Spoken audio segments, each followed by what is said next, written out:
Tony नाम का एक लड़का था जिसके पास एक कुत्ता टिप्पू और एक बिल्ली किट्टी थी। वो दोनों टोनी के घर में रहते थे। टोनी अपने उन दोनों दोस्तों को बहुत पसंद करता था, लेकिन टिप्पू और किट्टी हमेशा एक दूसरे से झगड़ते थे। टिप्पू जब भी इसे देखता तो किट्टी पर भौंकने लगता। किट्टी, आज तूने मेरा खाना खाया है? हाँ, मैंने तुम्हारा खाना खाया है। तुम मेरा क्या बिगाड़ सकते हो? मैं तुम्हें आज नहीं छोड़ूंगा। इन दोनों की आपस में लड़ाई शुरू हो गई। मैं तुम दोनों की लड़ाई से बहुत तंग आ गया हूँ। हर वक्त झगड़ते रहते हो।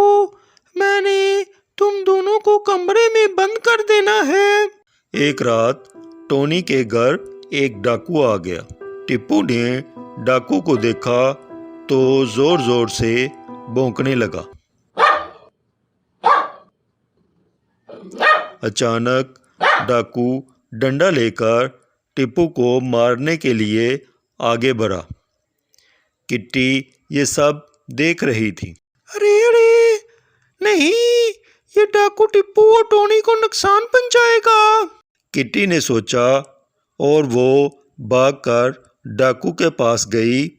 किट्टी ने डाकू की टांग पर जोर से काटा। डाकू दर्द से चीखा। टिप्पू भी जोर जोर से भौंका। टोनी और उसका वालिद जल्दी से आवाज़ सुनकर बाहर आ गए और उन दोनों ने डाकू को पकड़ लिया।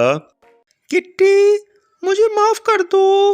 मैं हर वक्त तुमसे झगड़ता रहता हूँ, लेकिन आज तुमने मेरी जान बचा ली है। आज तुम्हारा बहुत बहुत शुक्रिया। टिप्पू ने किट्टी का डाकुओं से बचाने पर शुक्रिया अदा किया। फिर वो दोनों अच्छे दोस्त बन गए। मेरी कहानी पसंद आई हो तो मेरे चैनल को like, subscribe, share and comment ज़रूर करें। शुक्रिया। अल्लाह ताला आप सबको दोनों जहानों की खुशियाँ नसीब करे। आमीन।